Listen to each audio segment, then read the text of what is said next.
देखा तो यहां पर लोड लगा दिए, ये है लोड,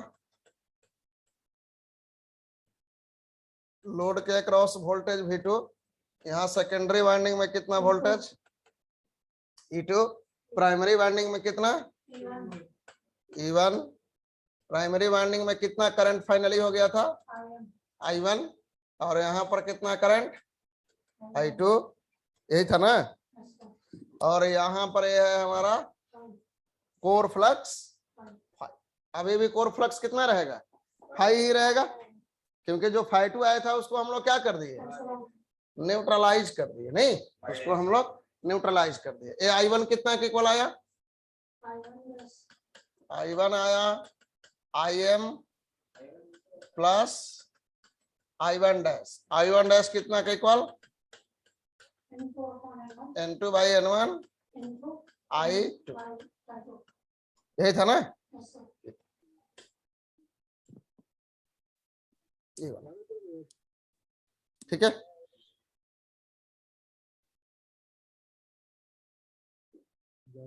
तो ये तो था लोड कंडीशन पर, जब ट्रांसफार्मर में लोड लगाएंगे तो यही सब कुछ होगा, नहीं जब लोड लगाएंगे तो ट्रांसफार्मर कुछ एक्स्ट्रा करंट ड्रॉ करेगा, कितना एक्स्ट्रा करंट ड्रॉ करेगा, ये I1 डैश एम्पियर, इतना हमारा एक्स्ट्रा करंट ड्रॉ करेगा, ताकि सेकेंडरी फ्लक्स को क्या किया जा सके, कैंसल आउट यानी न्यूट्रलाइज किया जा सके, ठीक है। बस ये था लोड कंडीशन पर हमारा सब कुछ। अब हम लोग चलेंगे सर्किट डायग्राम की तरफ, किसके तरफ बढ़ेंगे आगे हम लोग, सर्किट डायग्राम ऑफ ट्रांसफार्मर। तो यहां पर लिखो आगे, हेडलाइन दो आप लोग, circuit diagram, circuit diagram of transformer.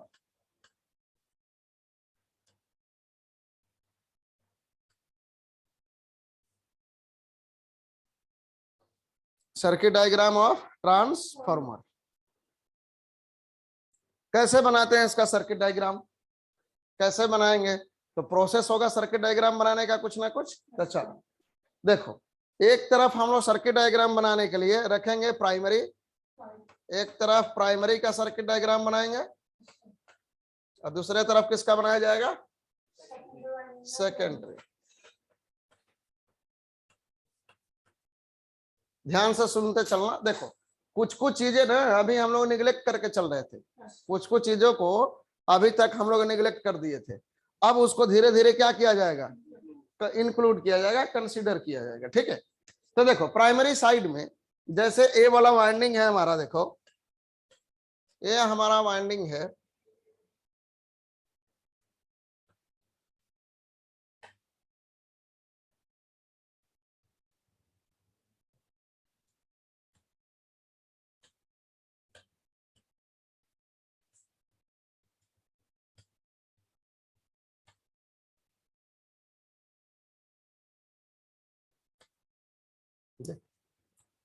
जैसे प्राइमरी साइड में यही प्राइमरी वाइंडिंग था, ये है हमारा प्राइमरी वाइंडिंग, ठीक है। ये कोई मान लो कि हमारा प्राइमरी वाइंडिंग है, प्राइमरी वाइंडिंग में ये कोई प्राइमरी साइड, प्राइमरी वाइंडिंग कुछ भी कहो, इस वाइंडिंग में हम लोग कितना करंट दिए थे, IM, कितना करंट IM, इस IM के वजह से मैग्नेटाइजिंग फ्लक्स डेवलप हो गया था, यानी कोर फ्लक्स डेवलप हो गया था, यही हुआ था ना। ठीक, रुक जाओ एक सेकेंड,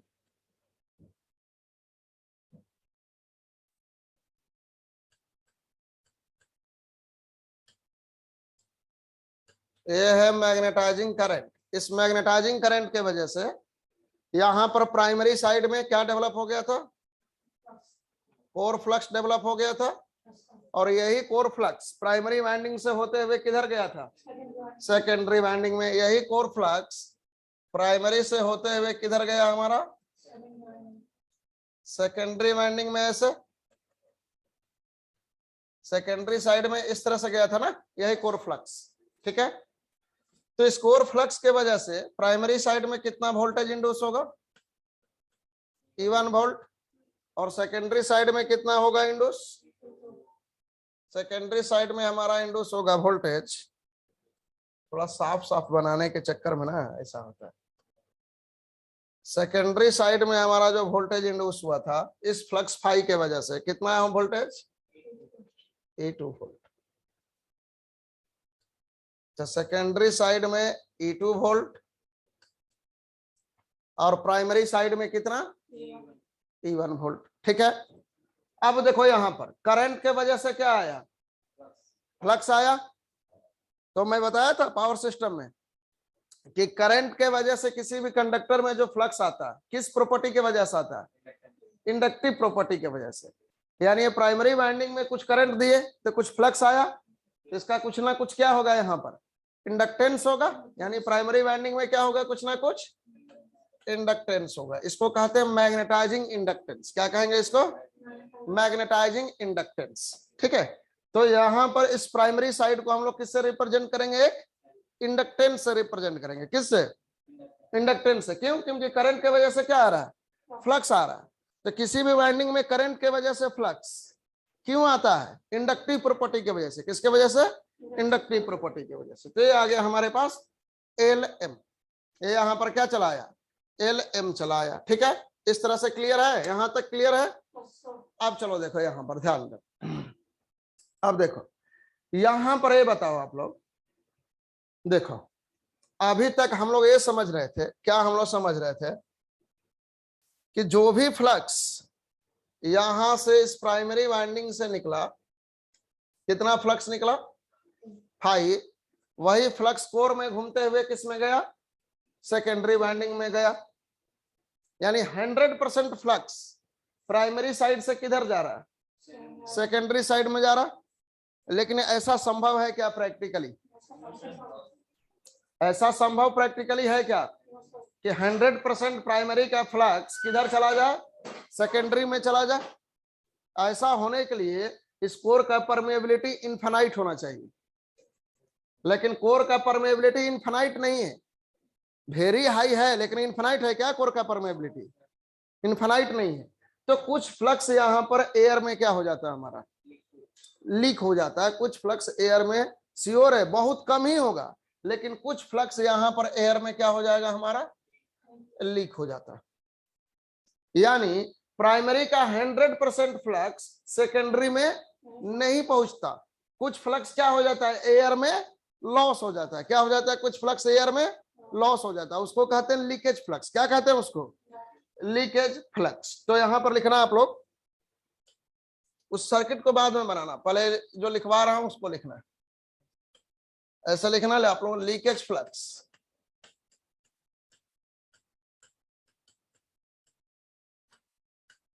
लीकेज फ्लक्स,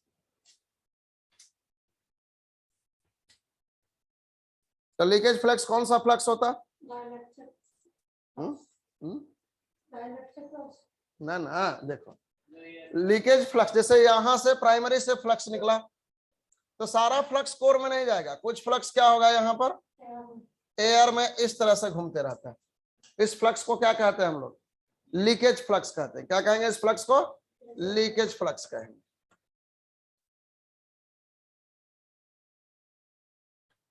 ये है लीकेज फ्लक्स। प्राइमरी के लिए इसमें क्या लगा दें, 1 लगा दें। ठीक है, तो यहां पर ऐसा लिख लेना, सम flux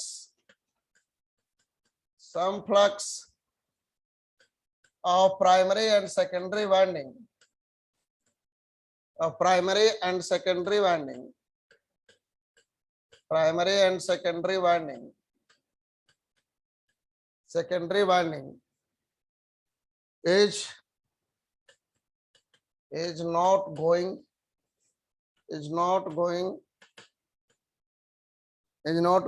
in iron core it will be loss, it will be leak, it will be leak in air.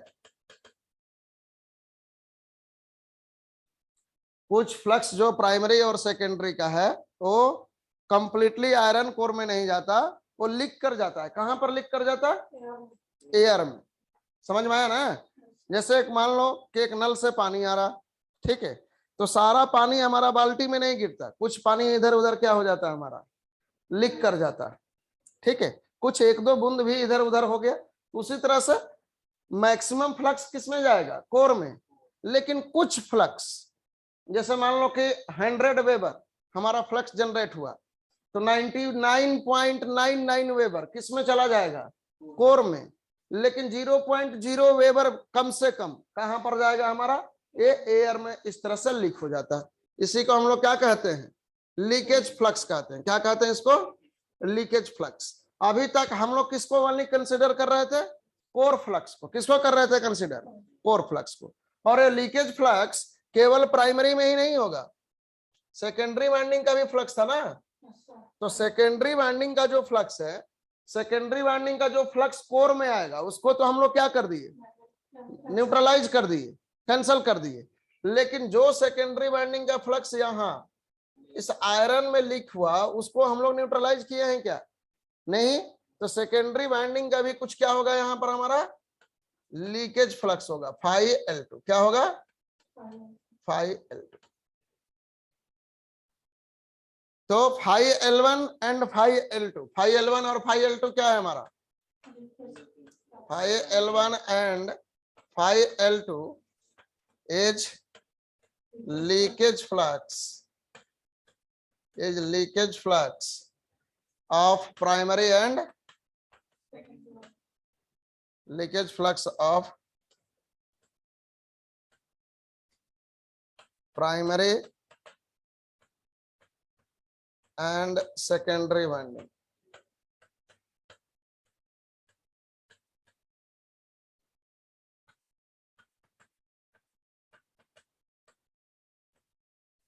ठीक है,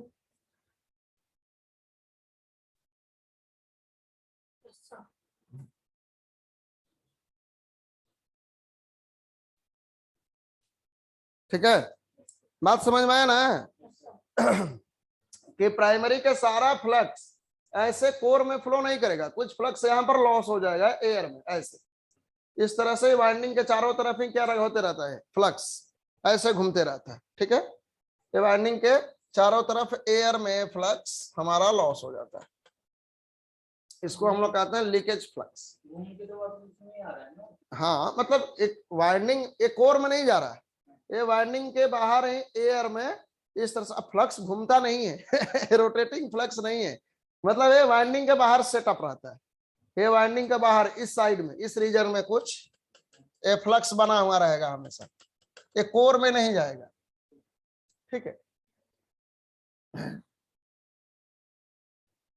कॉमन समझ में आया? पक्का? ये थोड़ा कम आया? समझ गया ना? इसमें समझने वाला कुछ ज्यादा नहीं है। तो देखो यहां पर कोई पूछे आपसे कि बताओ प्राइमरी वाइंडिंग में टोटल फ्लक्स कितना है? प्राइमरी वाइंडिंग में टोटल फ्लक्स कितना है? देखो टोटल फ्लक्स इन प्राइमरी कितना आएगा?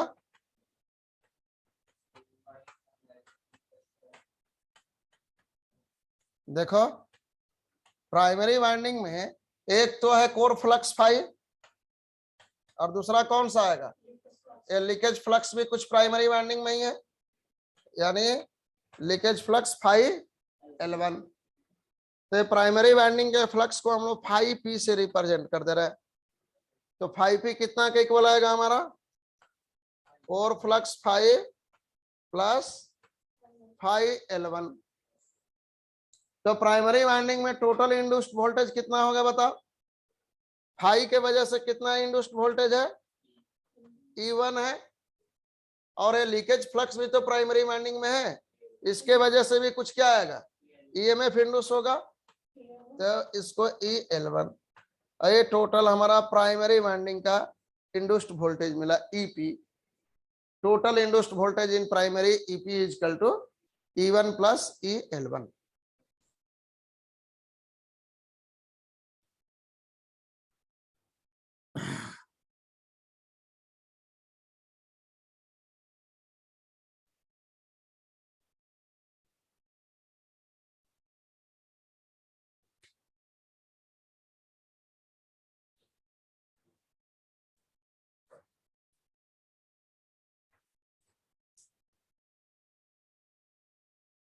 पवन तुम दिक्कत में कुछ देखो, पानी मांगे है ना, कितना कितना देर से, थोड़ा पानी दे दो आकी, पानी पानी।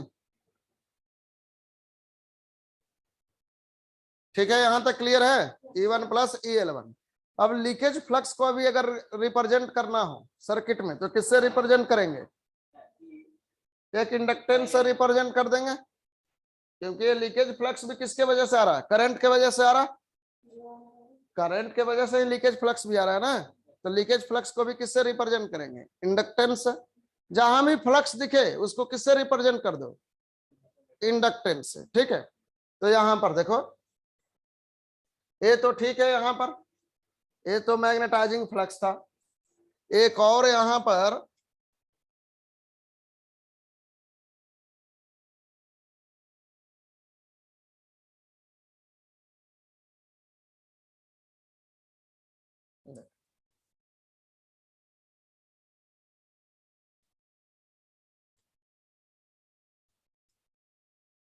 यहां पर क्या आएगा हमारा? Leakage flux. इसके इफेक्ट को किससे रिप्रेजेंट करेंगे? L1 से। इसको कहते हैं लीकेज रिएक्टेंस, क्या लीकेज इंडक्टेंस, क्या कहेंगे? Leakage inductance. और एक किसके इफेक्ट को रिप्रेजेंट कर रहा? लीकेज फ्लक्स फाई L1 के इफेक्ट को रिप्रेजेंट कर रहा।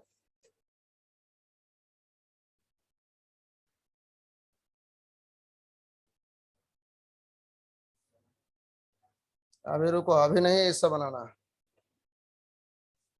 ठीक है, हो गया। आप देखो, इस लीकेज फ्लक्स के वजह से कितना EMF इंड्यूस हुआ प्राइमरी में? EL1। तो टोटल प्राइमरी में की इंड्यूस्ड वोल्टेज कितना मिल गया हमारा? टोटल प्राइमरी में इंड्यूस्ड EMF कितना? EL1 plus E1। यही प्राइमरी साइड है ना, EL1 प्लस E1। ठीक है, इसी तरह से सेकेंडरी वाइंडिंग का भी कुछ लीकेज फ्लक्स है ना, तो सेकेंडरी वाइंडिंग के भी लीकेज फ्लक्स को किससे रिप्रेजेंट किया जाए? एक लीकेज रिएक्टेंस, एक लीकेज रिएक्टेंस L2। L2 किसका इफेक्ट है?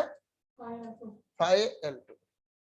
तो यहां पर लिख लेंगे, ऐसे लिख, यहां पर साइड में मैं एक जगह पर लिखते जाऊंगा। Lm क्या है? तो Lm है मैग्नेटाइजिंग इंडक्टेंस। क्या है? Magnetizing inductance. किसके वजह से आया है? मैग्नेटाइजिंग फ्लक्स के वजह से। किसके वजह से? मैग्नेटाइजिंग और कोर फ्लक्स के वजह से ये आया है मैग्नेटाइजिंग इंडक्टेंस। ठीक है, L1 एंड L2 क्या है? Leakage inductance. Leakage inductance of primary and secondary. किसके वजह से आया है? ये किसके वजह से आया है? लीकेज इंडक्टेंस किसके वजह से आया है? Leakage flux. किसके वजह से? लीकेज फ्लक्स के वजह से। तो leakage inductance of primary and secondary. जहां पर भी करंट के वजह से फ्लक्स आए उसको अगर रिप्रेजेंट करना हो सर्किट में तो किससे करते हैं? L से, इंडक्टर से। किससे? इंडक्टर से रिप्रेजेंट कर। बेकार का फंस जाता है। ठीक है, यहां तक का सर्किट क्लियर है? ठीक है, अब देखो प्राइमरी वाइंडिंग है तो प्राइमरी साइड का कुछ अपना रेसिस्टेंस होगा। प्राइमरी वाइंडिंग का अपना कुछ रेसिस्टेंस, मान लीजिए कितना है? R1। सेकेंडरी वाइंडिंग का अपना कुछ रेसिस्टेंस होगा, उसको क्या मान लें हम लोग? R2। तो ये है सेकेंडरी वाइंडिंग का रेसिस्टेंस R2। ठीक है, सेकेंडरी वाइंडिंग से क्या कनेक्टेड है बोलिए? सेकेंडरी वाइंडिंग से कनेक्टेड है यहां पर एक लोड।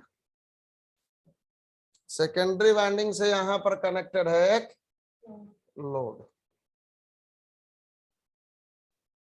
सेकेंडरी वाइंडिंग से एक लोड कनेक्टेड है। लोड, लोड में कितना वोल्टेज है लोड के अक्रॉस? Plus minus V2। और सेकेंडरी वाइंडिंग में कितना करंट है? I2। ठीक है, इसको बनाओ आप लोग।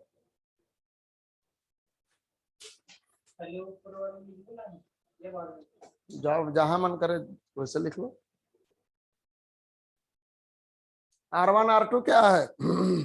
Resistance of primary and secondary winding.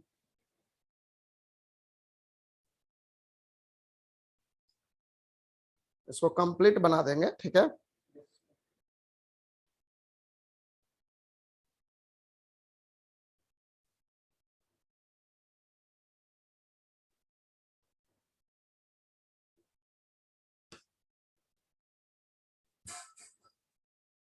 तो पानी फिर नहीं दिया,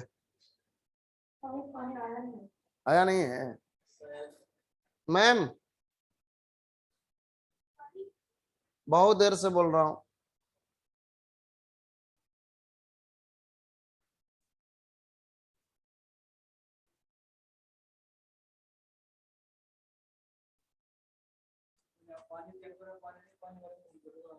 अरे ऐसे है पानी, कहीं देखो ना, कहीं रखा हुआ किसी के बोतल में। तुम लाए हो पानी?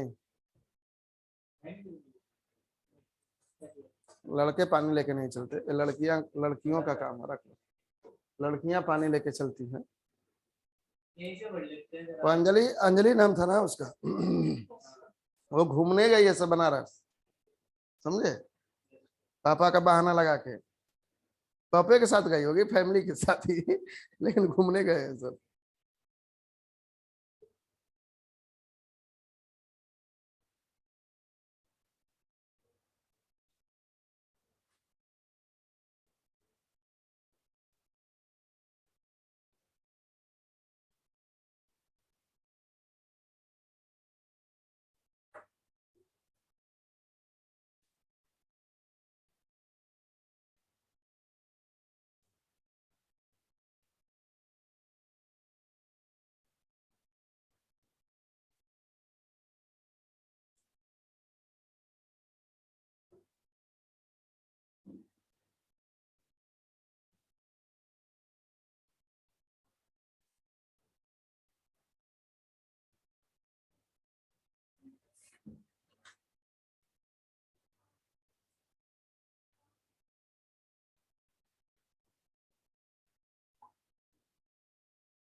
रुक जाओ एक सेकंड, बस एक मेल कर रहे हैं।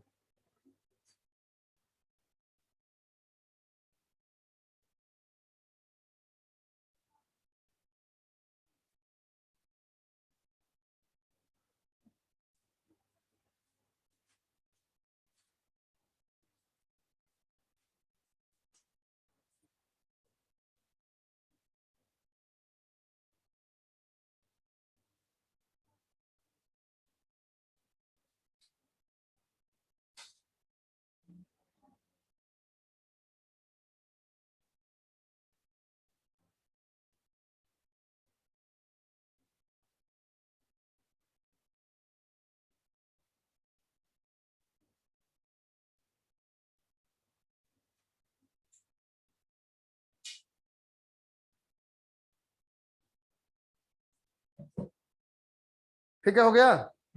अब देखो ध्यान दो, अभी तक हम लोग कोर लॉस डिस्कस नहीं किए, किए हैं क्या? कोर लॉस डिस्कस नहीं किए, तो लिख लो यहां पर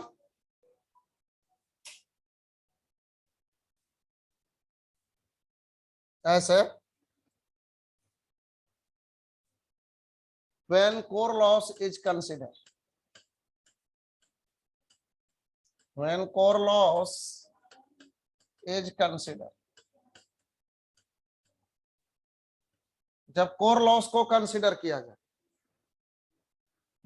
जैसे देखो ये है ट्रांसफार्मर का कोर,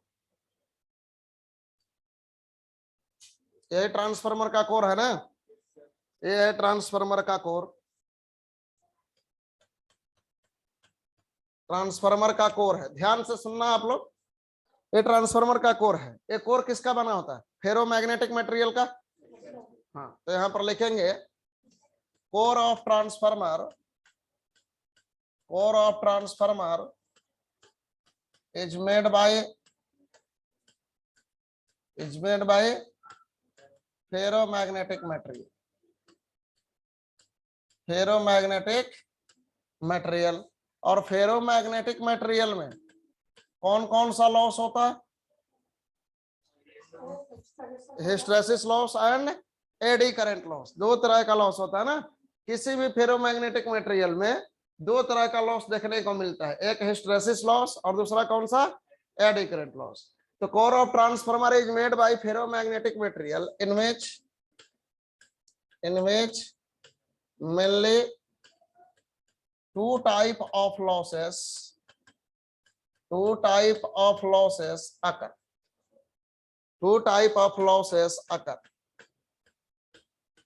फर्स्ट होता है हमारा हिस्टैरिसीस लॉस, और दूसरा कौन सा होता है? एडी करंट लॉस,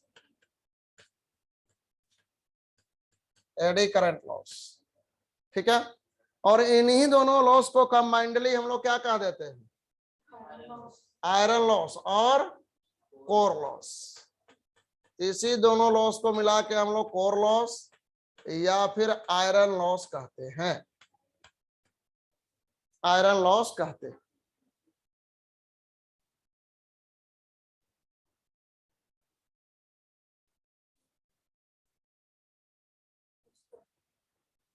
ठीक है,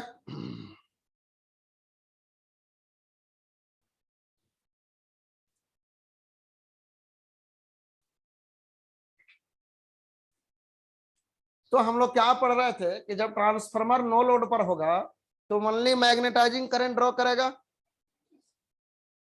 लेकिन अगर कोर लॉस को कंसीडर करके चले तो मैग्नेटाइजिंग करंट ही केवल ड्रॉ करेगा सोर्स से, या फिर उससे थोड़ा ज्यादा करंट ड्रॉ करेगा? थोड़ा सा ज्यादा, ताकि कोर लॉस को भी क्या किया जा सके? मेंटेन किया जा सके। नहीं, जैसे यहां पर हम लोग देखें, ये हमारा सेकेंडरी वाइंडिंग है,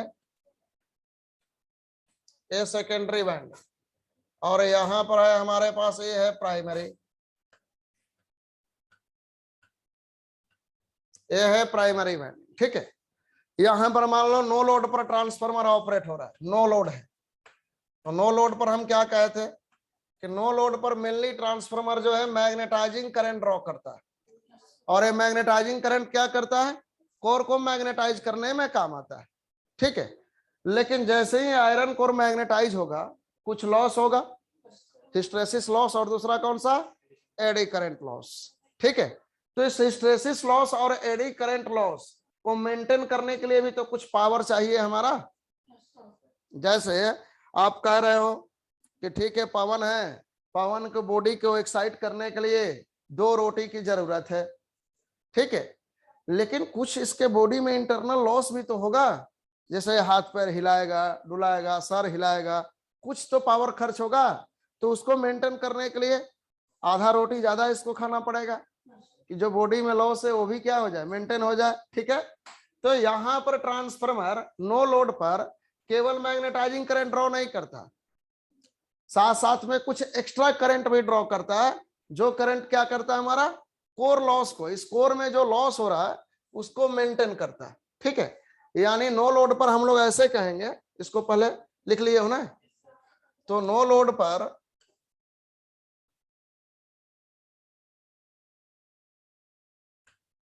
यहां पर कुछ थोड़ा सा ज्यादा करंट ड्रॉ करेगा, वो जो एक्स्ट्रा करंट है उसी को हम लोग क्या कहते हैं, core loss component of current, ठीक है। तो यहां से टोटल नो लोड करंट कितना आएगा, I naught IC plus I M.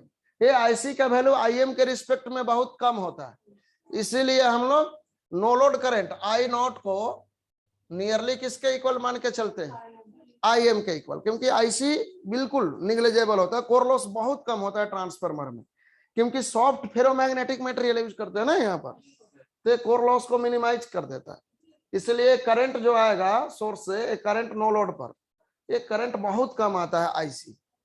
तो मेनली नो लोड करंट किसके इक्वल होता है हमारा, आई एम के इक्वल। तो यहां पर लिख लेना ऐसे, at no load condition, at no load condition,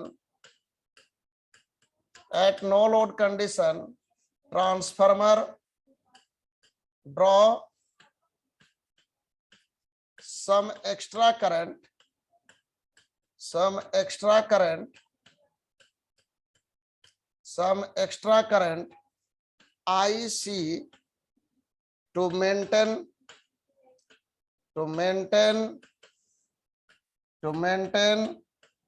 core loss. Core loss को मेंटेन करने के लिए ट्रांसफार्मर क्या करता है, कुछ एक्स्ट्रा करंट ड्रॉ करता है सप्लाई से आईसी, ठीक है। तो नो लोड करंट कितना होगा हमारे पास, तो नो लोड करंट अब कितना आ जाएगा, जो नो लोड करंट आएगा आई नॉट कितना के equal, IC plus I M का फेजर, हमेशा फेजर होता है, एसी क्वांटिटी है ना, ये सब एसी डिस्कस कर रहे हैं। तो यहां पर आईसी प्लस आई एम ऐसा लिख लेना। आईसी का जो वैल्यू होता है निग्लेजेबल होता है, आईसी का वैल्यू क्या होता है हमारा, निग्लेजेबल होता है। तो इसीलिए नो लोड करंट को बहुत बार हम लोग किसके इक्वल लिखते हैं, मैग्नेटाइजिंग करंट के इक्वल।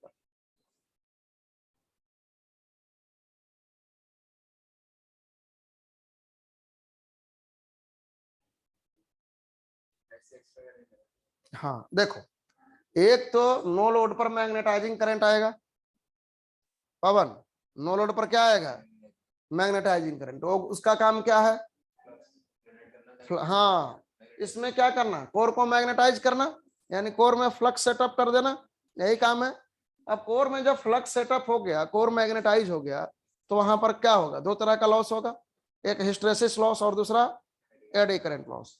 तो उस लॉस को भी मेंटेन करने के लिए हमें कुछ पावर चाहिए बाहर से, ताकि उस लॉस को क्या किया जाए, मेंटेन किया जाए, समझ रहे हो। जैसे ये पवन है, देखो ध्यान से सुनो, ये पवन है, इसके बॉडी को एक्साइट रखने के लिए, बॉडी को जिंदा रखने के लिए कितना रोटी की जरूरत है, 2 रोटी। आपने 2 रोटी पवन को दे दिया, इस 2 रोटी से इसका बॉडी इसका मेंटेन रहेगा, ठीक है, मतलब बॉडी इसका एक्साइट रहेगा। लेकिन ये मान लो सोया है फिर भी हाथ पैर हिलाएगा, सर हिलाएगा, बैठेगा, ठीक है। तो कुछ तो एनर्जी इसका लॉस होगा। तो इसी 2 रोटी से उसका एनर्जी लॉस होगा कि नहीं होगा? 2 ही रोटी दे रहा है, 2 रोटी का काम है बॉडी को मेंटेन करना, एक्साइट रखना, लेकिन कुछ एक्स्ट्रा एनर्जी लॉस होगा इंटरनली बॉडी में, हाथ पैर हिलाने में, डोलाने में, कुछ तो इंटरनल लॉस होगा। ठीक है, तो उस इंटरनल लॉस को मेंटेन करने के लिए हम क्या करेंगे? हाफ रोटी और दे देंगे। ठीक है भाई, कुछ इंटरनल लॉस होगा, वो भी इसका मेंटेन रहेगा। अब इसका शरीर बरकरार रहेगा कि नहीं रहेगा? रहेगा। अगर मान लो कि हाफ रोटी ना दिया जाए तो फिर क्या होगा? लॉस के वजह से ये 2 रोटी से जो एनर्जी आएगा वही एनर्जी लॉस में भी खपत होने लग जाएगा। तो बॉडी प्रॉपर एक्साइट हो पाएगा क्या? हो पाएगा नहीं। तो लॉस को मेंटेन करने के लिए हम लोग कितना रोटी दे देते हैं एक्स्ट्रा?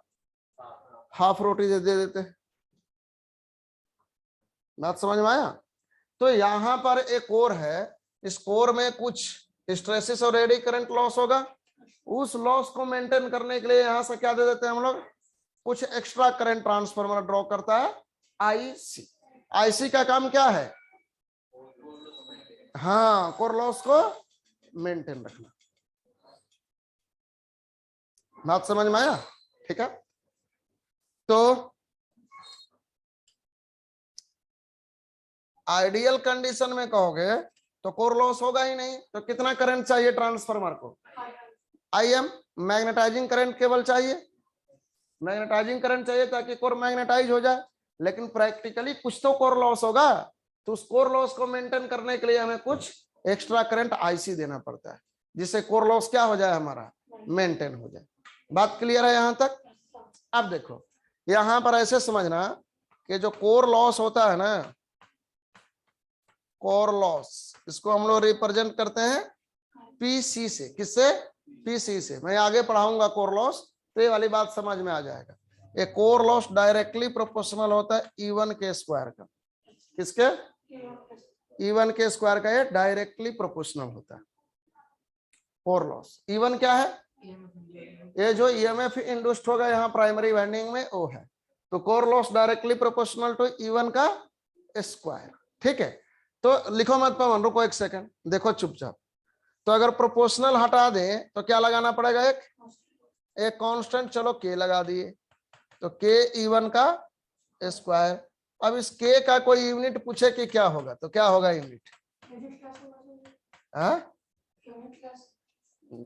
यूनिट लेस कैसे होगा? कांस्टेंट का, कांस्टेंट हमेशा यूनिट लेस होता है क्या? एक रेसिस्टेंस है 2 ओम, एक रेसिस्टेंस कितना ओम का है? 2 ओम। कांस्टेंट है कि नहीं है? लेकिन उसका यूनिट क्या है? ओम। एक इंडक्टेंस है 2 हेनरी, कांस्टेंट है कि नहीं है? 2 हेनरी, लेकिन उसका यूनिट क्या है? हेनरी। इसका, इसके का यूनिट बताओ क्या आएगा? बताओ बताओ, देखो सोचो।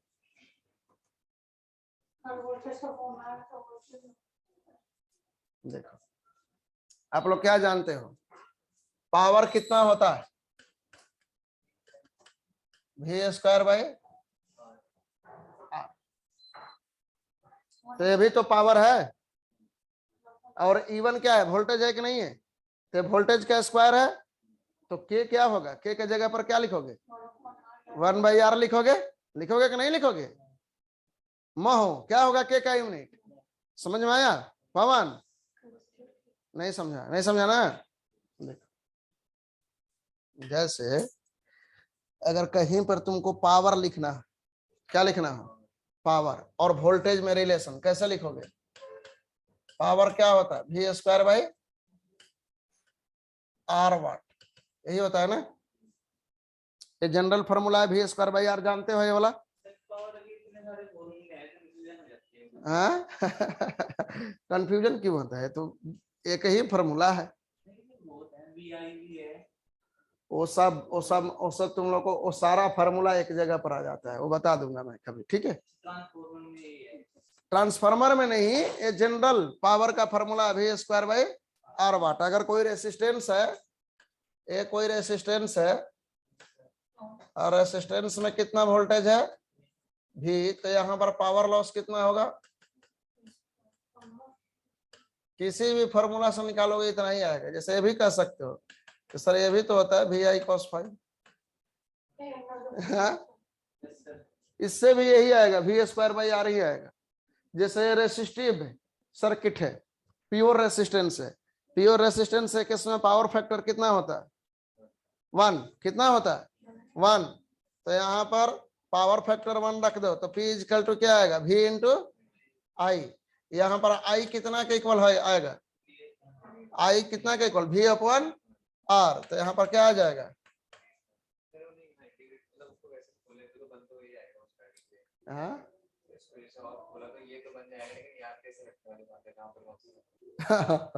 ये सब नेटवर्क थ्योरी जब मैं तुम लोग को पढ़ाऊंगा ना तो पावर नाम का एक चैप्टर ही पढ़ाऊंगा, वहां पर सब कुछ बता दूंगा, ठीक है। तो कोई भी फॉर्मूला जो है ये सब एक दूसरे से इंटरलिंक्ड है, ठीक है। तो देखो यहाँ पर पावर P कितना के इक्वल होगा हमारा V²/R वाट। ये एक्टिव पावर होता है, क्या होता है, जहां पर वाट लग गया उसका मतलब क्या होता है, एक्टिव पावर। अब देखो हमारे पास क्या आया है, कोर लॉस कितना आया है, E1² इंटू K आया है, ठीक है। इस फॉर्मूला से कंपेयर करो, V², यहां पर भी V² है, E1 वोल्टेज ही है ना, तो V², और 1/R के जगह पर यहां पर क्या है, K है ना,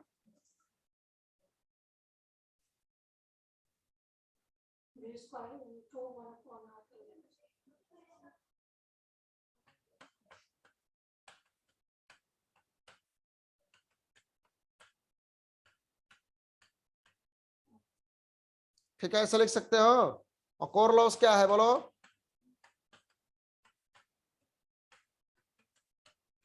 K के जगह पर क्या दिख रहा है, कंपेयर करो, K के जगह पर क्या है 1/R, ये V², ये E1², दोनों तो कहते हैं यूनिट सेम है ना, ये भी वोल्टेज और ये भी क्या है वोल्टेज, तो K के जगह पर क्या है 1/R, समझ में आया।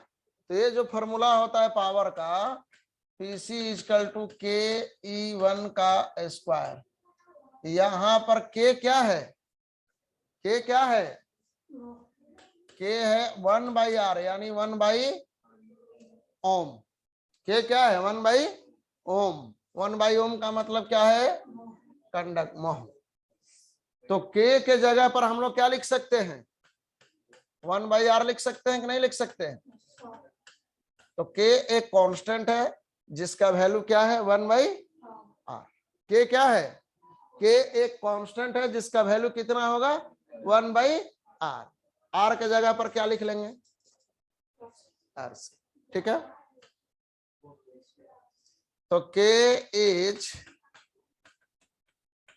क्या है हमारा, K एक कांस्टेंट है which value is 1/RC, यानी K क्या है हमारा 1/RC। K एक कांस्टेंट है जिसका वैल्यू कितना के इक्वल होता है 1/RC के। ये RC क्या है, कोर का रेसिस्टेंस नहीं है। जैसे मान लो कि किसी सर्किट में लॉस हो रहा है, किसी सर्किट में क्या हो रहा है लॉस हो रहा है, अब लॉस को आपको रिप्रेजेंट करना है सर्किट में, लॉस को किस में रिप्रेजेंट करना है सर्किट में। हम लोग क्या बना रहे हैं सर्किट बना रहे हैं ना, इलेक्ट्रिकल सर्किट बना रहे हैं, यानी जितना भी हमारा माइंड में कॉन्सेप्ट है सबको इलेक्ट्रिकल रूप में बना देना है, इलेक्ट्रिकल सर्किट के फॉर्म में बना देना है, यही हमारा काम है। तो अगर किसी सर्किट में लॉस हो रहा कहीं पर, अब लॉस को भी रिप्रेजेंट करना है सर्किट में, तो लॉस को किससे रिप्रेजेंट करोगे रेसिस्टेंस। लॉस को सिंपली हम लोग किससे रिप्रेजेंट करते हैं रेसिस्टेंस से। तो जो ये कोर लॉस है, कोर लॉस को किससे रिप्रेजेंट करते हैं सर्किट में RC से, किससे RC से। बात समझ में आया, कोर लॉस को किससे रिप्रेजेंट करेंगे RC से। तो RC क्या है, RC है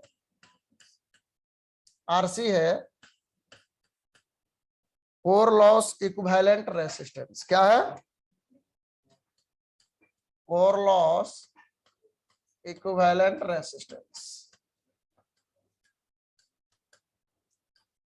कोर लॉस इक्विवेलेंट रेसिस्टेंस, यानी कि यहां पर ऐसे लिख लेना, कोर लॉसेस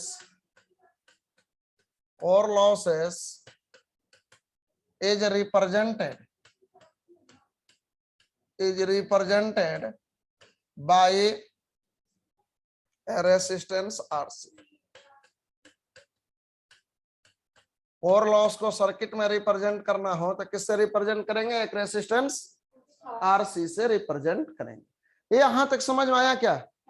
देखो, core loss K into E1 का स्क्वायर, हम लोग देखे कि K का वैल्यू किसके इक्वल होना चाहिए? 1/R के इक्वल होना चाहिए। तो K के जगह पर हम लोग क्या रख दिए? 1/R। K के जगह पर क्या रखे? 1/R। R को ही क्या बना दिए? RC। तो K एक कांस्टेंट है जिसका वैल्यू कितना के इक्वल होता है? 1/RC। ये RC क्या है? कोई पूछे RC क्या है तो बोलना कि जो कोर लॉस है उसी को हम लोग इक्विवेलेंट सर्किट में किससे रिप्रेजेंट किए? RC से रिप्रेजेंट किए। RC जो है एक कोर लॉस को इंडिकेट करता है। किसको इंडिकेट करता है? कोर लॉस को इंडिकेट करता है। पवन समझ में आ रहा है कि थोड़ा कम आ रहा है? पूरा समझ में आ रहा है? तुम्हारा चेहरा से तो नहीं लग रहा।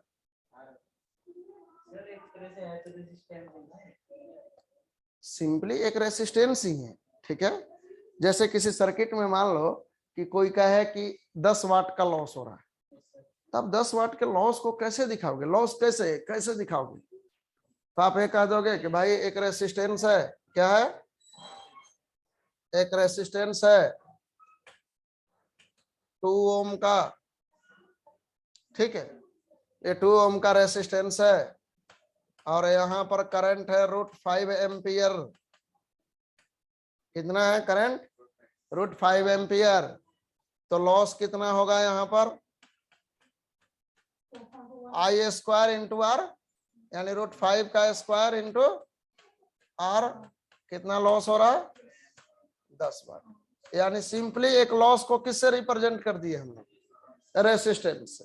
और उस लॉस में करंट या वोल्टेज दिखा देंगे तो उससे हमें पता चल जाता है कितना लॉस हो रहा है,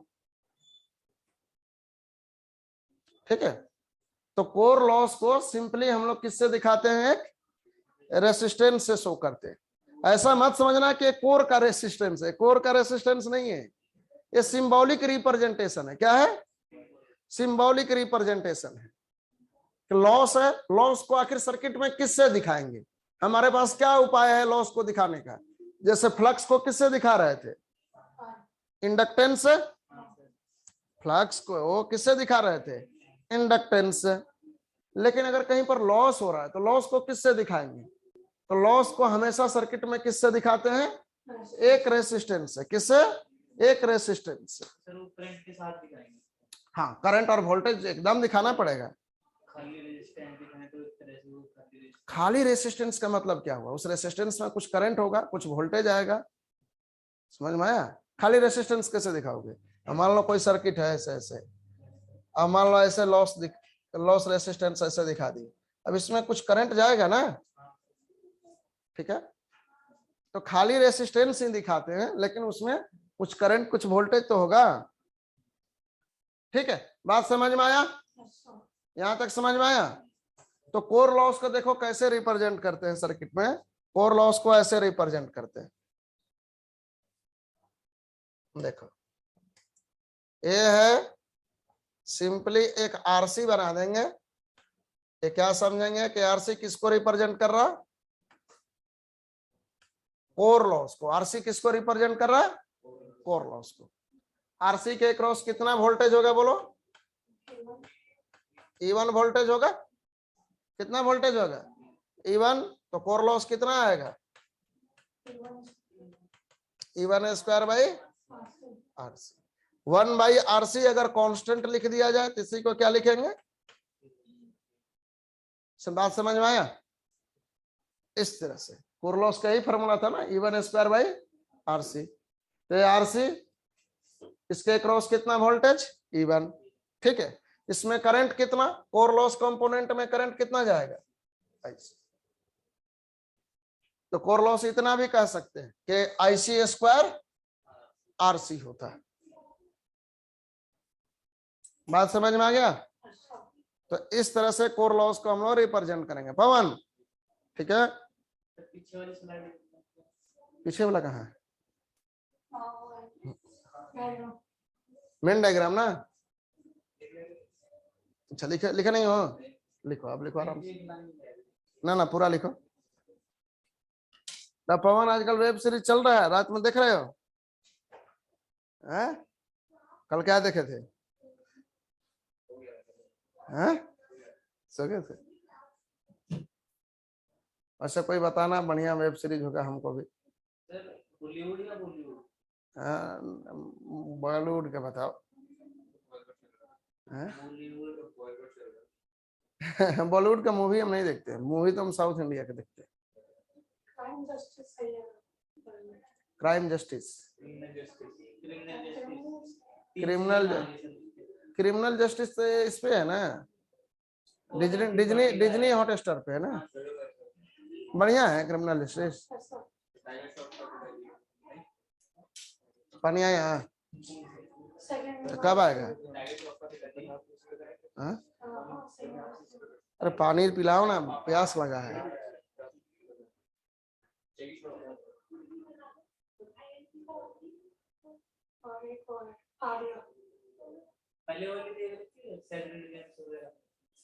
हम आज तक वेब सीरीज एक भी नहीं देखे आज तक। पंचायत थोड़ा सा देखे थे, तो भी देखे थे, एकदम मजा नहीं आया। बढ़िया है? अच्छा हाँ बढ़िया है। तुम लोग हमसे मूवी पूछ सकते हो, मूवी हम बहुत देखते हैं और बहुत अलग टाइप की फिल्में देखते हैं।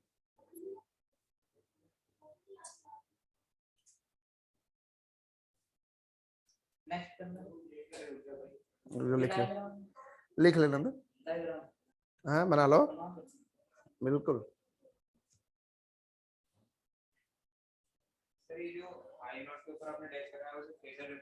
हाँ नहीं लगाओगे तो भी कोई दिक्कत नहीं लगे, मन में समझना है कि ऊपर फेजर आएगा।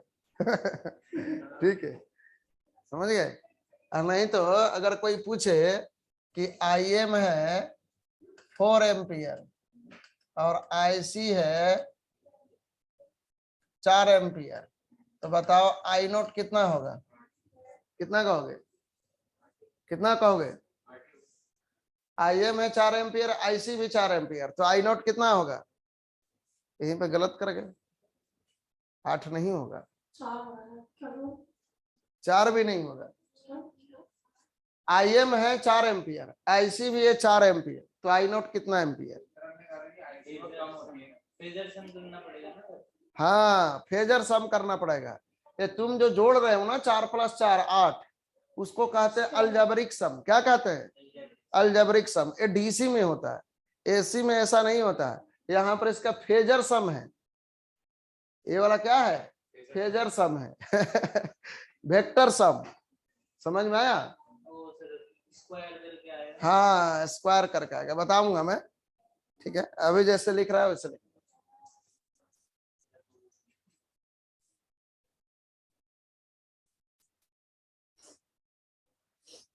थोड़ा सा ट्रांसफार्मर कुछ अलग तरीके से पिछला वाला सर पढ़ाए होंगे तुम लोगों को। हर टीचर का देखो, हाँ सबका पढ़ाने का तरीका अलग अलग होता है ना, सब अपने अपने तरीके से पढ़ाते हैं।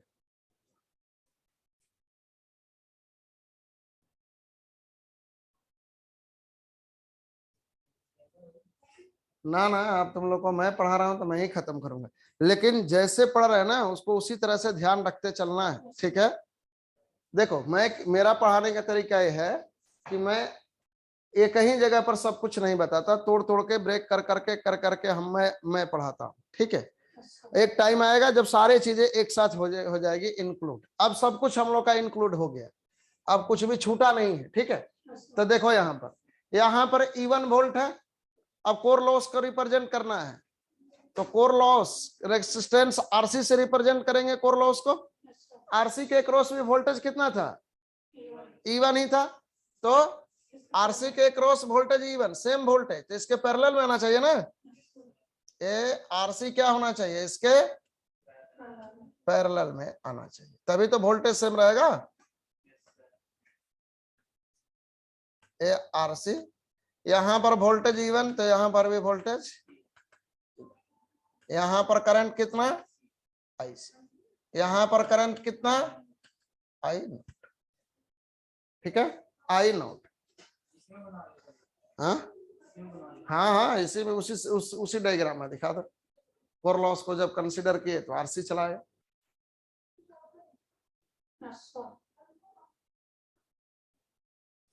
ठीक है।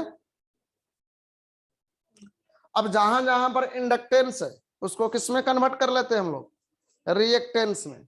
सर्किट एनालिसिस हमेशा रिएक्टेंस से होता है, ना कि इंडक्टेंस से होता है, समझ में आया। तो जहां जहां पर इंडक्टेंस है उसको किस में कन्वर्ट कर लेंगे, इंडक्टेंस को किस में, रिएक्टेंस में। तो रिएक्टेंस क्या होता है बोलो, जैसे मैग्नेटाइजिंग इंडक्टेंस है, इसको मैग्नेटाइजिंग रिएक्टेंस बना दो, मैग्नेटाइजिंग इंडक्टेंस को क्या बना देंगे, रिएक्टेंस। क्या बनाएंगे, रिएक्टेंस। रिएक्टेंस कितना होता है, इंडक्टिव रिएक्टेंस का वैल्यू क्या होता है,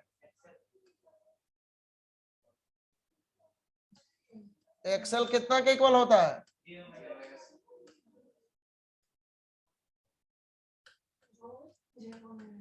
ओमेगा इंटू एल होता है।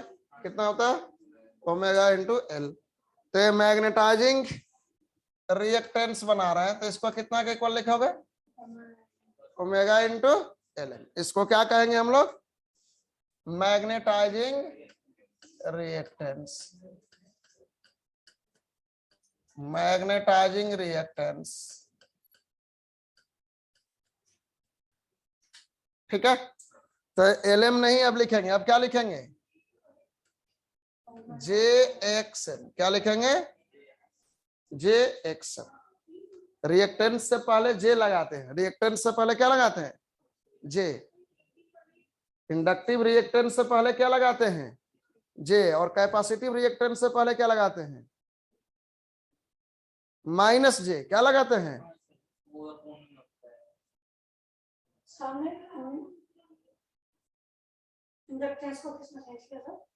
रिएक्टेंस में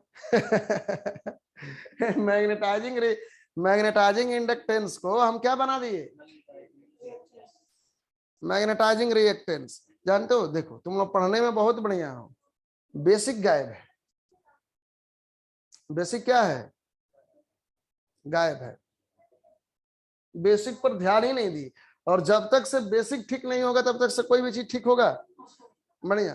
ये रिएक्टेंस, इंडक्टेंस, ये कब पढ़ना था बताओ, ये सब पढ़ना है +1 +2 में, डिप्लोमा के फर्स्ट ईयर में आ गया होगा। ये आया था कि नहीं आया था, फर्स्ट ईयर में आ गया होगा रिएक्टेंस इंडक्टेंस। लेकिन अभी तक रिएक्टेंस में कंफ्यूज हो रहे हो। इंडक्टेंस को ओम में कन्वर्ट करने के लिए क्या बनाते हैं, रिएक्टेंस बनाते हैं। क्या बनाते हैं,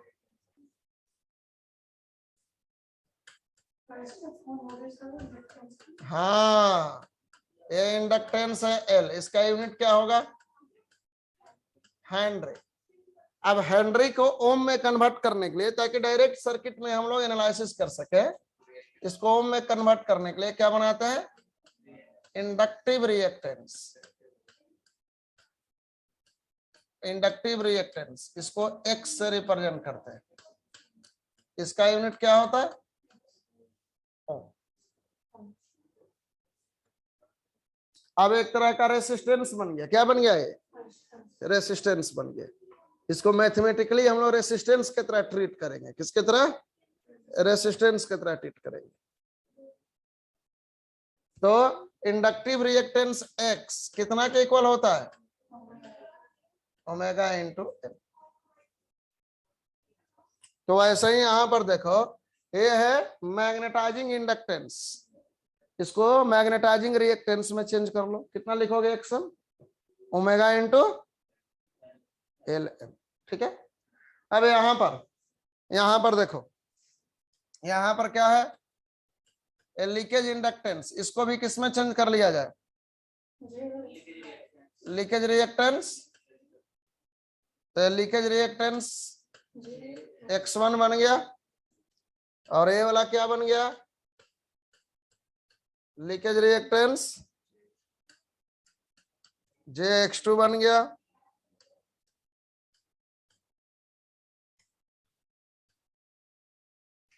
ये है R2, इधर क्या है R1, यहां पर सप्लाई वोल्टेज कितना दे देंगे, सप्लाई वोल्टेज V1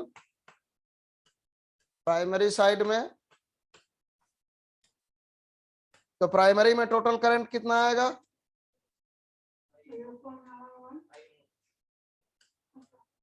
I1 कितना के इक्वल होता है,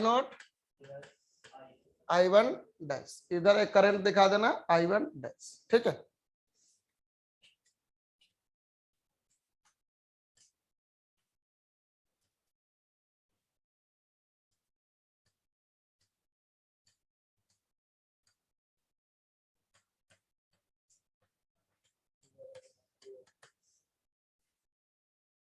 तो ये हमारा सर्किट किसका बना, प्राइमरी साइड का, और वो वाला किसका बना, सेकेंडरी साइड का। x1 और x2 कोई पूछे क्या है बताओ, लीकेज रिएक्टेंस है, क्या है, लीकेज रिएक्टेंस। अब सर्किट डायग्राम बढ़िया समझ में आया कैसे बनता है ट्रांसफार्मर का सर्किट डायग्राम,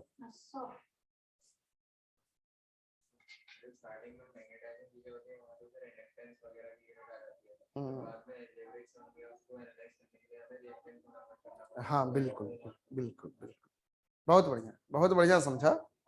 हाँ, ताकि देखो हम लोग जब भी V equal to I R जानते हैं, क्या जानते हैं, V equal to I R, यानी voltage equal to ampere into ohm, ठीक है। लेकिन इंडक्टेंस का यूनिट हेनरी होता है, ओम में तो होता नहीं है, तो ओम में कन्वर्ट करने के लिए हम लोग इंडक्टेंस को किस में कन्वर्ट कर देते हैं, रिएक्टेंस। बात समझ में आया, ताकि हमारा एनालिसिस क्या हो जाए, इजी हो जाए, direct V equal to I R वाले फॉर्मूला को लगा दे। अब एक रेसिस्टेंस की तरह बिहेव करेगा, रेसिस्टेंस पर जितना रूल लगेगा इस पर भी वही रूल लगेगा। अब ये क्या हो गया, एक रेसिस्टेंस बन गया, है नहीं रेसिस्टेंस, इसको उसके इक्विवेलेंट रेसिस्टेंस के जैसा आप कंसीडर करेंगे, इसको भी एक किसके तरह कंसीडर करेंगे, रेसिस्टेंस की तरह, ठीक है।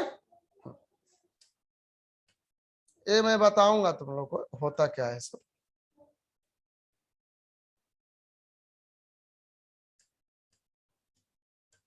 वैसे मैग्नेट जहां भी मैग्नेटिक सर्किट होता है ना रेजिस्टेंस होता नहीं है प्रैक्टिकली, जहां भी मैग्नेटिक सर्किट होता है ना मैग्नेट्स होते हैं वहां रेजिस्टेंस होता नहीं है।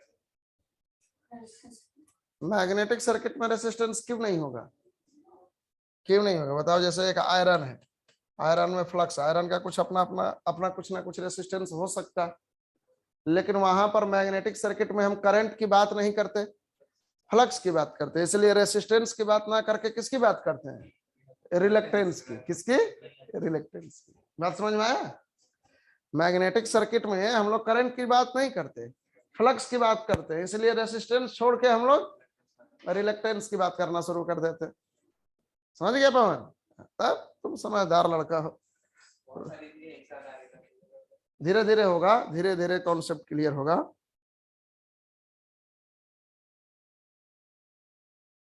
थोड़ा रुको ना, हम पानी पानी हमको चाहिए, हमारा गला सूख रहा है।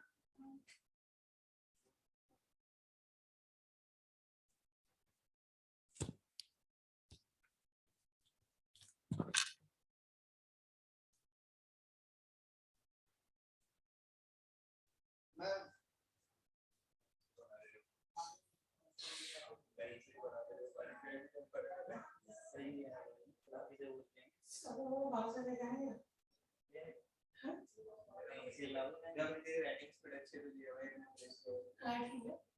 इसकी स्पीड सही है ऐसा हो गया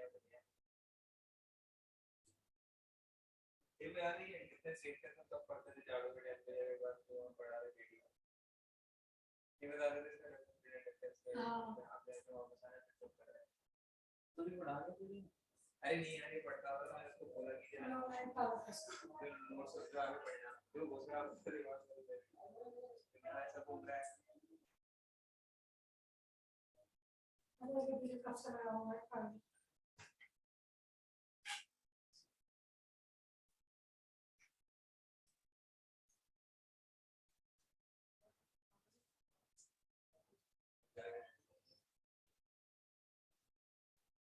सब फटाफट ले जाएंगे हम लोग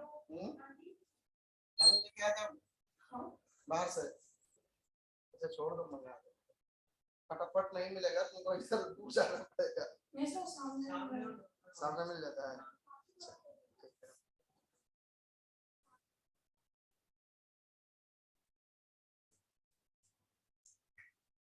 अभी गेस्ट हाउस पे हम गेस्ट हाउस देखे हो क्या है नहीं बोला कुछ है यहां पे सही है हाँ गेस्ट हाउस बने देखो बढ़िया खराब से क्या मतलब एक रूम चाहिए जिसमें प्रॉपर सोने की व्यवस्था हो काम करे और सफाई होती रहे सफाई वाली आती रहे और एक लैपटॉप चाहिए और कान में एक हेडफोन चाहिए जाके फिल्में देखा जाए और सोया जाए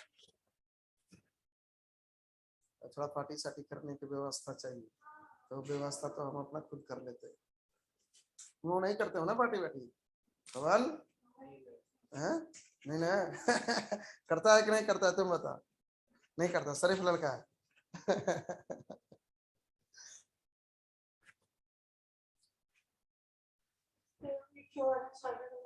ये बन गया हमारा एग्जैक्ट इक्विवेलेंट सर्किट क्या बना है ट्रांसफार्मर का एग्जैक्ट इक्विवेलेंट सर्किट माने एग्जैक्टली यही सर्किट होता है ट्रांसफार्मर का ठीक है एग्जैक्टली यही सर्किट होता है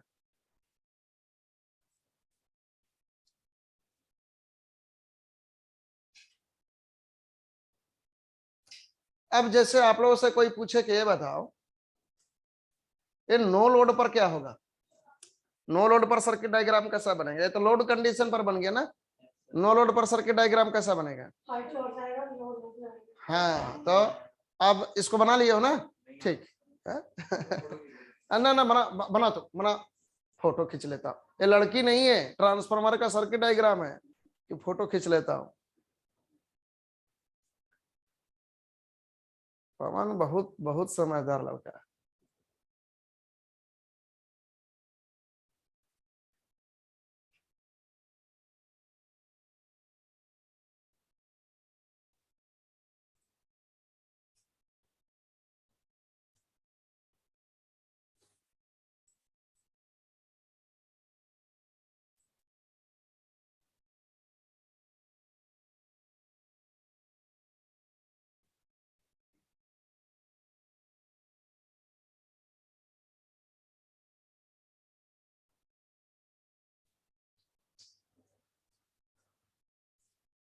अब चलो देखो यहाँ पर आप लोग ऐसे देखो अगर नो लोड पर हम लोग सर्किट डायग्राम बनाने जाए तो नो लोड पर कैसा बनेगा नो लोड पर बनाओ तो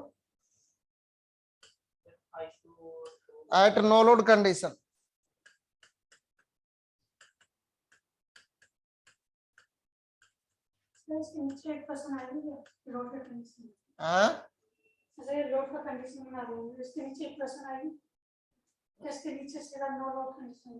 इसके नीचे लिख लो एट नो लोड कंडीशन सीधे इक्वेशन नहीं आएगा कुछ में इक्वेशन बताएंगे बाद में बताएंगे जब फेजर डायग्राम वगैरह बताएंगे ना तब इक्वेशन लिखवाएंगे तुम लोगों को ठीक है एट नो लोड कंडीशन यही वाला इक्वेशन कह रहे हैं ना यहाँ पे केवीएल लगा दिए सर उधर लगा दिए केवीएल जो इक्वेशन आएगा वो सब लिखवाएंगे लेकिन फेजर डायग्राम बनाने time at no load condition पर क्या होगा बताओ ये लोड तो हमारा हट जाएगा ये लोड यहाँ से खत्म हो गया तो I2 क्या हो जाएगा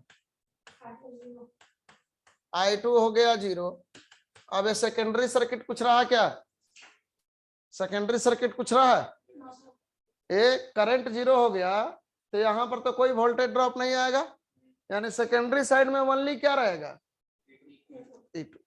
सेकेंडरी साइड खत्म, सेकेंडरी साइड क्या हो गया हमारा, खत्म हो गया। सेकेंडरी साइड में करंट 0, तो मतलब सेकेंडरी साइड हमारा क्या हो गया, समाप्त।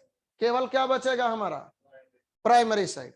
तो प्राइमरी साइड में जब I2 0 है तो I1 डैश भी क्या हो जाएगा, जब I2 0 है तो I1 डैश की क्या जरूरत, समझ रहे हो ना। जब I2 0 तो सेकेंडरी का कोई फ्लक्स नहीं आएगा, और सेकेंडरी का जब फ्लक्स नहीं आएगा तो I1 डैश की जरूरत पड़ेगा, नहीं पड़ेगा, पड़ेगा नहीं। जैसे देखो वैसे भी देखो I1 डैश क्या होता है, N2/N1 इंटू I2। जब I2 0 तो I1 डैश भी क्या हो जाएगा हमारा, 0 हो जाएगा ना पवन। I2 0 तो I1 डैश भी 0। तो यहां पर सर्किट डायग्राम कैसा बचेगा बताओ तो।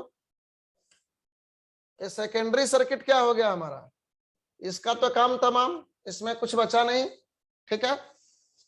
और यहां पर ये I1 डैश 0, तो यहां पर करंट I0, तो I1 किसके इक्वल आएगा, I0 के इक्वल, यानी नो लोड करंट के इक्वल, यही आएगा ना। तो यहां पर भी कितना करंट आएगा, यहां पर करंट बताओ कितना आएगा, यही वाला I0 ही आएगा ना। ऐसे इधर तो कोई करंट नहीं जा रहा, इधर करंट क्या है हमारा 0 है, तो यहाँ पर करंट कितना आएगा I0। तो ये वाला जो सर्किट बना है, इस सर्किट को क्या कहेंगे हम लोग, नो लोड कंडीशन पर जो हमारा सर्किट होता है, तो ये नो लोड सर्किट होता है ट्रांसफार्मर का। इसमें भी देखो एक सेकंड, इसमें भी,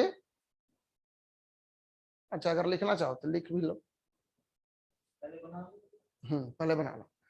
तो ये होता है circuit diagram of transformer at no load. Pawan क्या हुआ, ठीक है ना।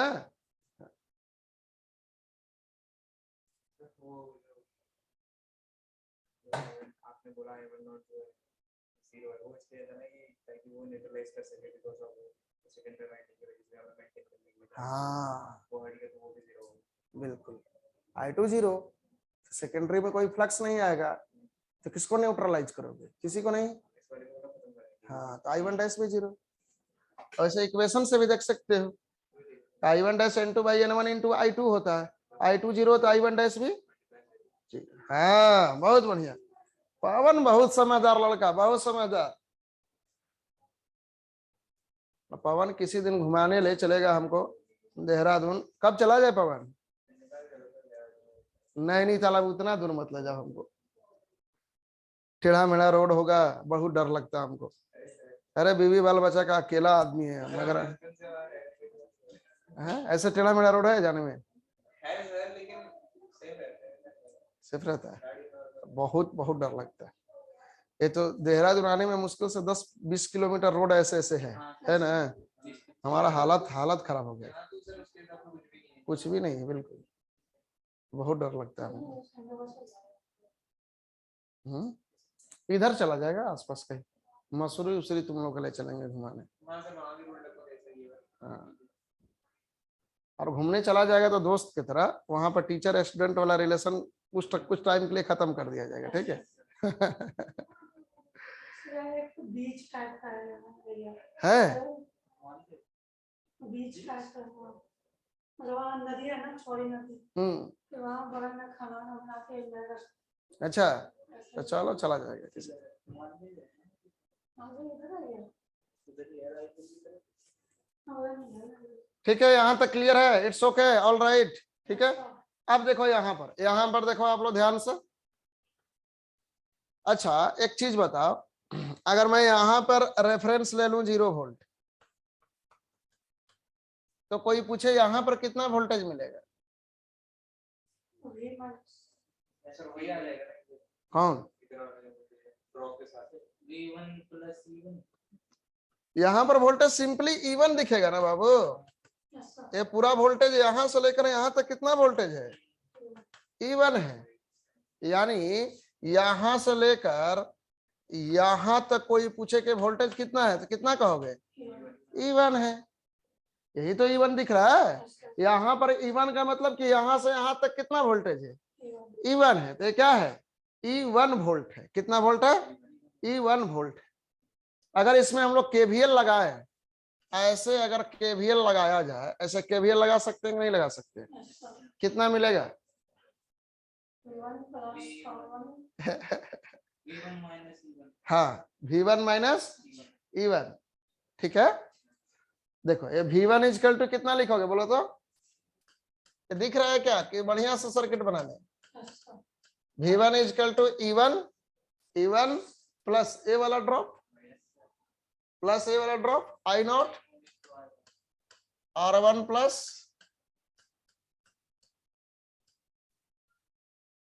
यही आएगा ना।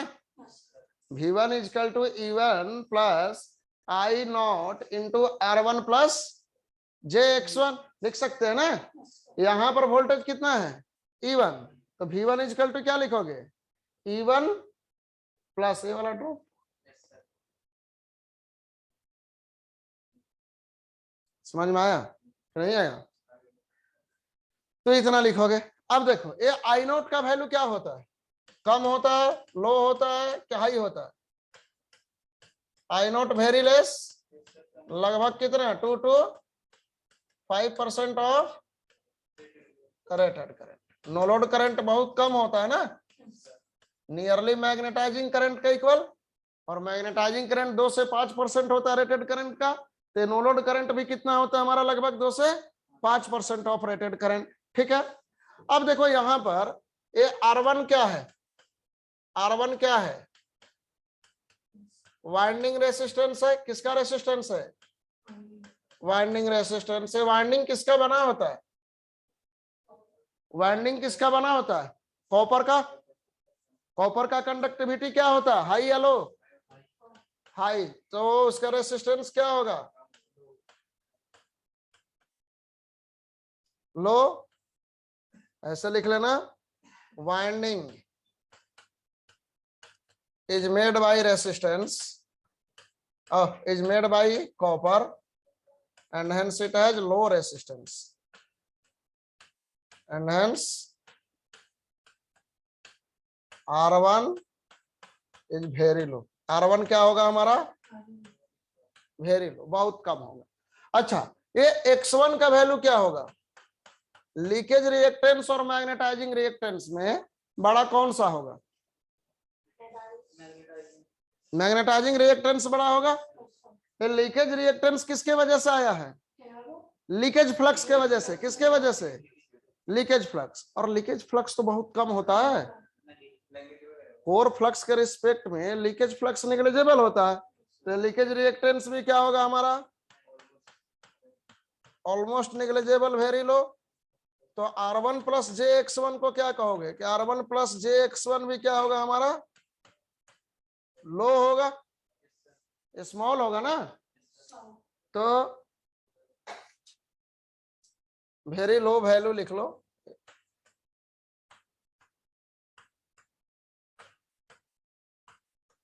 तो R1 प्लस JX1 जो होता है ये भी बहुत कम। तो अब देखो यहां पर ध्यान दो, यहां पर ध्यान दो आप लोग, ये आई नोट भी बहुत कम, R1 प्लस JX1 भी बहुत कम। तो ये वाला ड्रॉप जो आएगा, ये ड्रॉप बहुत कम आता आएगा कि नहीं आएगा, तो ये ड्रॉप बहुत कम होता है, बहुत कम।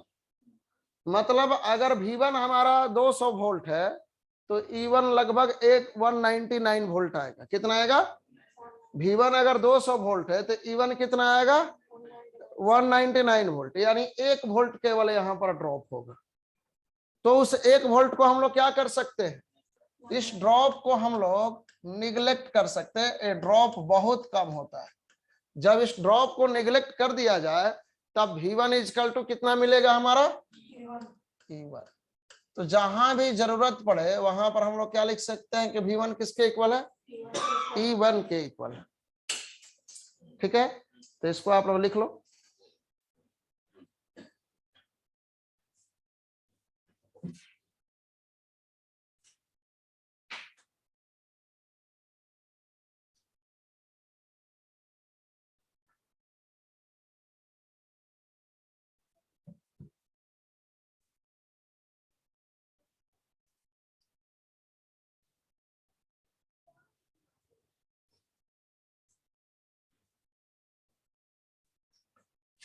ठीक है, V1 नियरली किसके इक्वल है,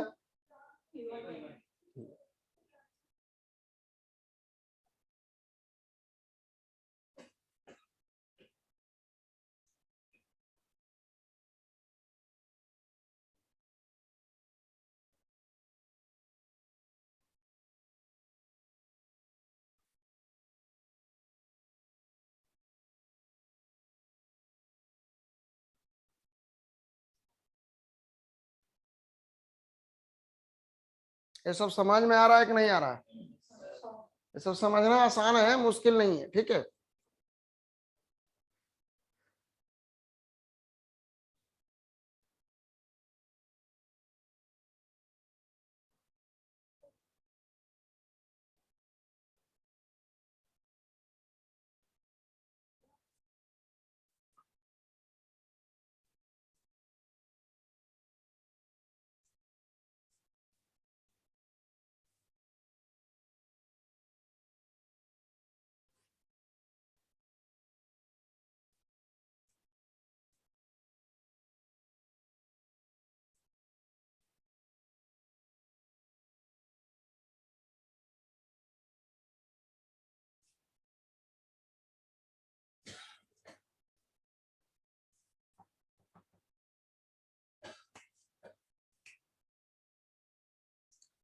एक बार ट्रांसफार्मर पढ़ेंगे, फिर तुम लोगों को कम से कम 500-600 क्वेश्चन कराएंगे ट्रांसफार्मर का, ठीक है। 2 महीना टाइम दे दोगे ना तुम लोग, 2 महीने 3 महीने, तो मस्त हम लोग अपना कोर्स सब्जेक्ट तो बढ़िया से समाप्त कर लेंगे, ठीक है। घबरा के छोड़ना मत इंस्टीट्यूट, ठीक है, कि एग्जाम आ गया, भाग रहे हैं भाग रहे हैं भाग रहे हैं। एग्जाम आते रहेगा, एक बार सिलेबस प्रॉपर तरीके से समाप्त होना चाहिए। और तुम लोग पढ़ने में बहुत बढ़िया हो, तुम लोग का बहुत जल्दी सिलेक्शन हो जाएगा, लेकिन थोड़ा मेहनत करना है ईमानदारी से। इस रीजन में देखो बता रहे हैं, ये जो उत्तराखंड का रीजन हुआ, इधर चल जाओ चंडीगढ़, उधर हिमाचल का रीजन हुआ, ठीक है। यहाँ पर लोग खुश रहने वाले होते हैं, यहाँ पर कॉम्पिटिटिव माहौल नहीं है, पढ़ने वाला जो एक माहौल होता है वो यहाँ पर नहीं है, ठीक है। देहरादून वगैरह में पढ़ने वाला माहौल बिल्कुल भी नहीं है। यहाँ पर एक रहने वाला जगह है जहाँ पर आप शांति से आइए, रहिए, अपना जीवन बिताइए। वही तुम बिहार में चले जाओ, यूपी में चले जाओ, दिल्ली में चले जाओ, ठीक है। वहां पर तुम लोग देखोगे कि लड़के दिन रात मेहनत कर रहे हैं, आपकी कंपटीशन उनसे है। आप उनसे पढ़ने में कमजोर नहीं हो, उनसे ज्यादा तेज हो तुम लोग, ठीक है। मैं हमेशा पढ़ाया हूँ, इस रीजन में पढ़ाया हूँ, उधर हिमाचल वगैरह में भी मैं बहुत क्लासेस लिया हूँ, लड़के वहां पर भी बहुत इंटेलिजेंट होते हैं, ठीक है। वो माहौल नहीं होता है, लेकिन उस माहौल को हम लोग यहाँ पर बना लेंगे, ठीक है। जो कोई 12 घंटे पढ़ के सिलेक्शन लेगा, तुम लोगों में काबिलियत है, तुम लोग 6 घंटे पढ़ के वो काम कर सकते हैं, ठीक है। तो यहाँ पर देखो, ये जो ड्रॉप है, इस ड्रॉप को क्या कर सकते हैं हम लोग? नेग्लेक्ट कर सकते हैं। तो इस ड्रॉप को अगर नेग्लेक्ट कर दिया जाए, इस ड्रॉप को हम लोग क्या कर दिए, देखो नेग्लेक्ट, तब हमारा इक्विवेलेंट सर्किट कैसा बन जाएगा? कैसा बन जाएगा इक्विवेलेंट सर्किट? ये सब हट गया, तब इक्विवेलेंट सर्किट कैसा आएगा? साफ साफ बना देते हैं। ये रहा हमारा equivalent circuit of transformer at no load condition. किस कंडीशन पर? नो लोड कंडीशन पर। इसी सर्किट का यूज करेंगे। ये थोड़ा सा अप्रोक्सीमेट सर्किट बन गया ना, अभी जो मिटा है वो वाला एग्जैक्ट सर्किट था जो बनाए हो तुम लोग, हाँ वो वाला एग्जैक्ट था, और ये वाला क्या हो गया? अप्रोक्सीमेट। ये अप्रोक्सीमेट सर्किट बन गया, मतलब इससे थोड़ा एनालिसिस क्या हो जाएगा हमारा, आसान हो जाएगा। तो यहाँ पर E1 किसके इक्वल हो जाएगा? V1 equal to E1। बस ये वाला सर्किट है हमारा ट्रांसफार्मर का एट नो लोड कंडीशन। तो चलो आज के लिए, अभी के लिए इतना ही। आज थोड़ा कम पढ़ा रहे हैं तुम लोग को, 10-10 मिनट, ठीक है। आज नहीं, थोड़ा मन ठीक लग रहा। आओ तुम लोग थोड़ा ब्रेक लेके, तो पावर सिस्टम थोड़ा देर पढ़ा जाएगा, ठीक है। पावर सिस्टम में 100 transmission line.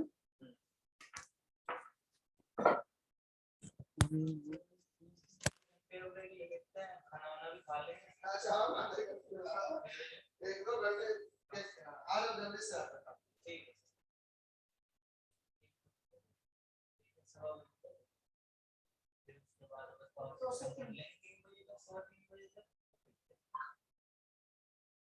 saya apa ayah nak sana mu adik kat sana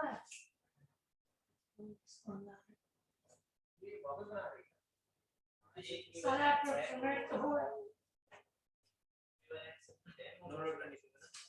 समझने के लिए आई है वैसे लाना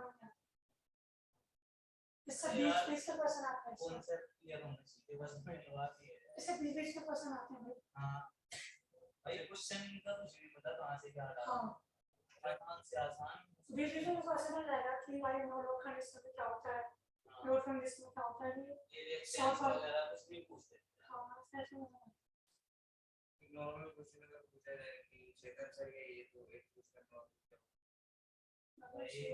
इसको अलग ही सारा भाई ये तो नहीं बात भाई मैं ये भी दो राष्ट्रीय लोग का बैच आगे भाई देख आगे का लगेगा ये भाई उन सर से बढ़िया पढ़ा नहीं वही तो मैं कह रहा हूँ अब दूसरे के मुकाबले वो बढ़िया है इसलिए